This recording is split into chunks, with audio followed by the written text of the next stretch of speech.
Yeah.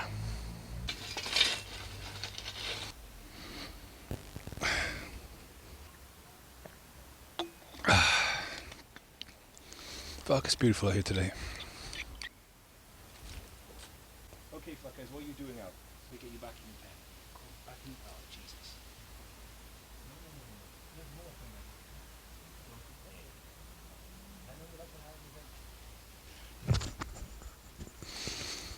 Woohoo! Okay. The Sirens of Titan by Kurt Vonnegut. Chapter 4. Tent rentals. Rent a tent, rent a tent. Rent a tent, rent a tent, rent a tent.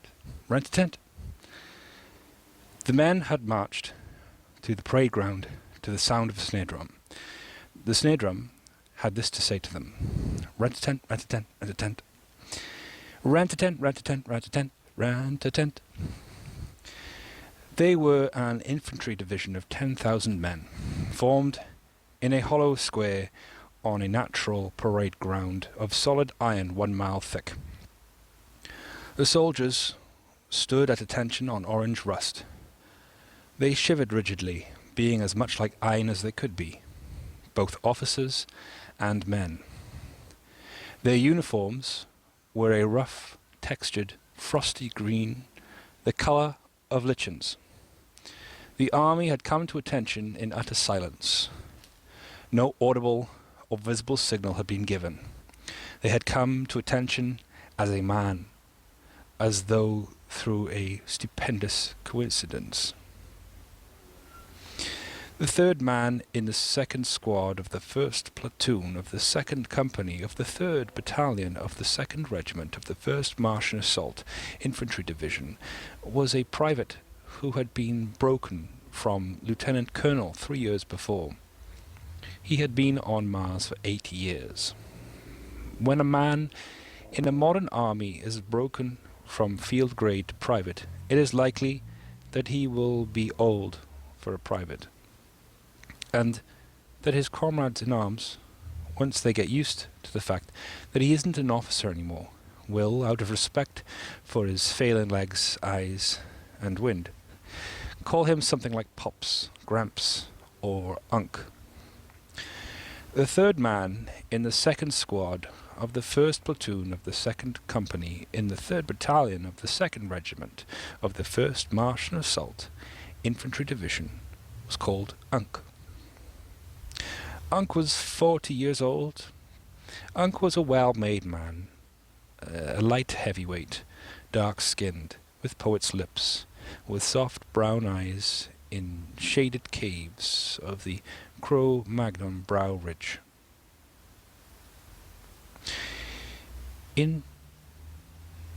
Incipient baldness had isolated a dramatic scalp lock. An illustrative anecdote about Unc.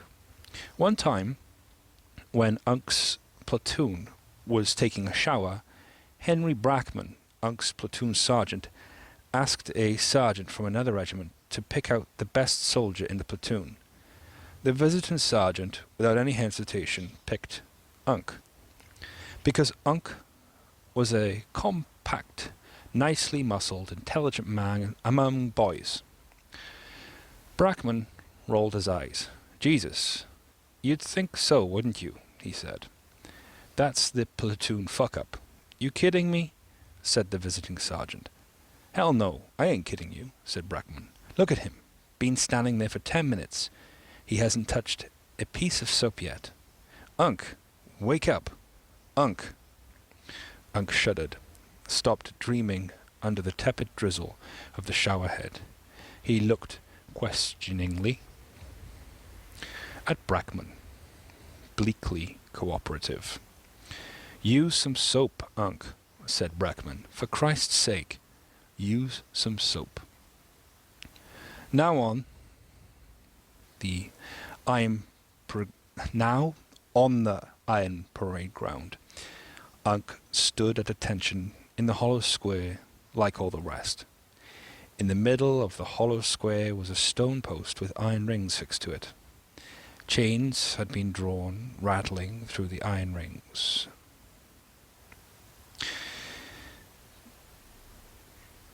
They had been drawn tight around a red-haired soldier standing against a post. The soldier was a clean soldier, but he was not a neat soldier, for all the badges and decorations had been stripped off his uniform, and he had no belt, no necktie, no snow-white puttees. Everybody else, including Unk, was all spiffed up. Everybody else looked very nice indeed. Something painful was going to happen to the man at the stake, something from which the man would want to escape from very much, something from which he was not going to escape because of the chains. And all the soldiers were going to watch. The event was being given great importance. Every man at the stake was standing attention, being the best soldier he knew how to be under the circumstances. Again, no audible or visible order was given, but the 10,000 soldiers executed the movement of parade rest as a man. So did the man at the stake. Then the soldiers relaxed in ranks, as though given the order at ease. Their obligations under this order were to relax, but to keep their feet in place and to keep silent. The soldiers were free to think a little now, and to look around and to send messages with their eyes, if they had messages and could find receivers. The man at the stake tugged out against his chains, craned his neck to judge the height of the stake to which he was chained. It was though he thought he might escape by the use of some scientific method, if only he could find out how high the stake was and what it was made of. The stake was 19 feet, 6 and 5, 30 seconds inches high. Not counting the 12 feet, 2 and 1/8 inches of it embedded in the iron.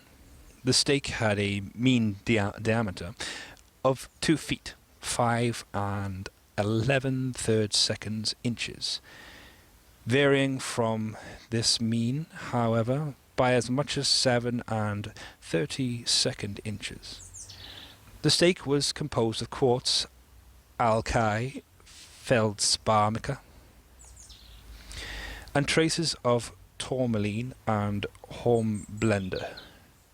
For the information of the man at the stake, he was 142,346,911 miles from the sun, and help was not on its way.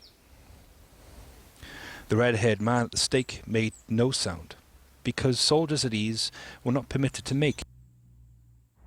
He sent a message with his eyes, however, to the effect that he would like to scream. He sent the message to anyone whose eyes would meet his. He was hoping to get the message to one person in particular, to his best friend, to Unk. He was looking for Unk. He couldn't find Unk's face. If he had found Unk's face, there wouldn't have been any blooming of recognition and pity on Unk's face. Unk had just come out of the base hospital, where he had been treated for mental illness. And Unk's mind was almost a blank. Unk didn't recognize his best friend at the stake. Unk didn't recognize anybody. Unk wouldn't have been able to recall his own name. He wouldn't have even known he was a soldier. If they hadn't told him so, of course, when they discharged him from the hospital, he wouldn't have known. He had gone straight from the hospital to the formation he was in now. At the hospital, they told him again and again and again that he was the best soldier in the squad, in the best platoon, in the best company, in the best battalion, in the best regiment, in the best division, in the best army. Unk guessed that something was something to be proud of. At the hospital, they told him he had been a pretty sick boy, but he was fully recovered now. That seemed like good news. At the hospital, they told him what his sergeant's name was, and what a sergeant was, and all the symbols of the ranks, grades, and the specialities. They had blanked out so much of Unk's memory that they had even needed to teach him. They even had to teach him the foot movements and the manual of arms all over again. At the hospital, they even had to explain to Unc what combat respiratory rations were, or CCRs, or goofballs. They had to tell him to take one every 6 hours or he would suffocate. These were oxygen pills that made up for the fact that there wasn't any oxygen in the Martian atmosphere. At the hospital, they even had to explain to Unc that there was a radio antenna under the crown of his skull, and that it would hurt him whenever he did something a good soldier wouldn't ever do. The antenna also gave him orders and furnished drum music to march to. They said that not just Unc, but everybody had an antenna like that, doctors and nurses and 4-star generals included. It was a very democratic army, they said. Unc guessed that this was good, a good way for an army to be. At the hospital, they gave Unc a small sample of the pain his antenna would stick him with if he ever did anything wrong. The pain was horrible. Unc was bound to admit that a soldier would be crazy not to do his duty at all times. At the hospital, they had said the most important rule of all was this one: always obey a direct order without a moment's hesitation. Standing there in formation on the iron parade ground, Unc realized that he had a lot to relearn. At the hospital, they hadn't taught him everything there was to know about living. The antenna in his head brought him to attention again, and his mind went blank. Then the antenna put Unc at parade rest again, then attention again, then made him give a rifle salute, then put him at ease again. His thinking began again. He caught another glimpse of the world around him. Life was like that, Unc told himself tentatively. Blanks and glimpses, and now and then maybe that awful flash of pain for doing something wrong. A small, low-flying, fast-flying moon sailed in the violet sky overhead. Unc didn't know why he thought so, but he thought the moon was moving too fast. It didn't seem right. And the sky, he thought, shouldn't be blue.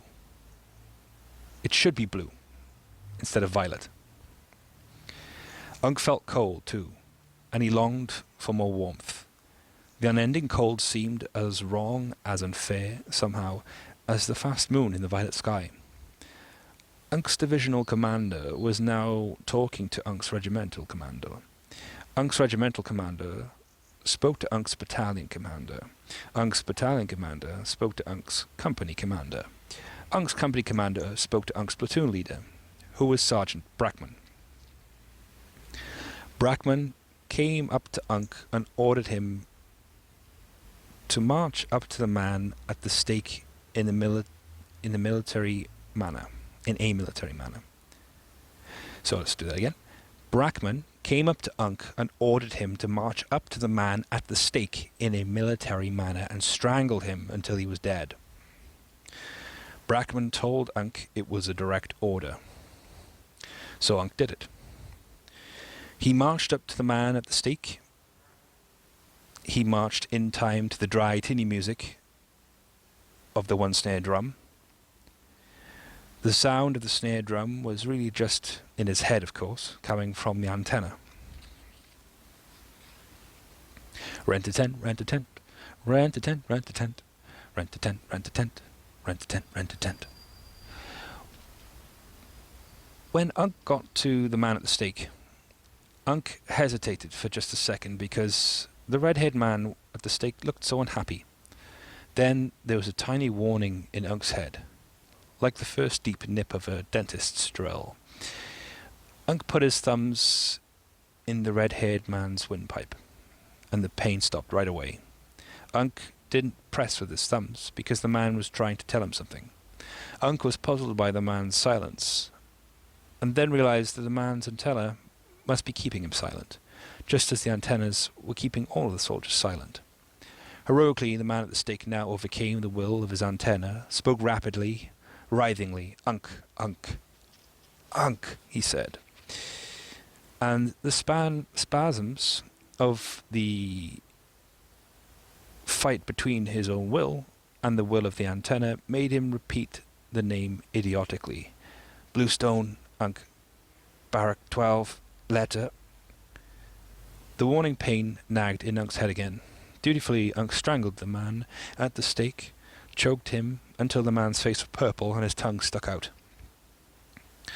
Unc stepped back, came to attention, did a smart about-face, and returned to his place in ranks, again accompanied by the snare drum in his head.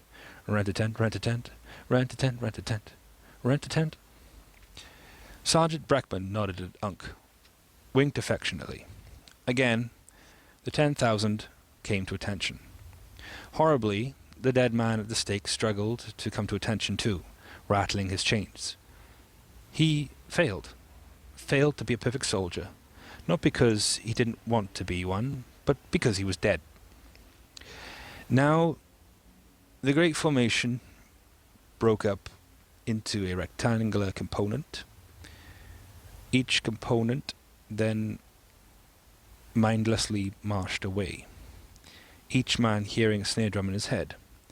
An observer would have heard nothing but the tread of boots.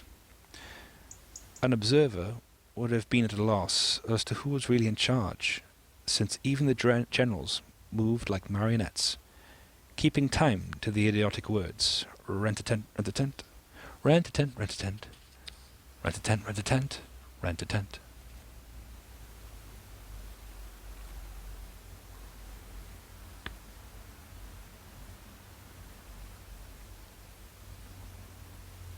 Rent-a-tent, rent-a-tent, rent-a-tent, rent-a-tent, rent-a-tent, rent-a-fucking tent, rent-a-tent, oh, rent-a-tent.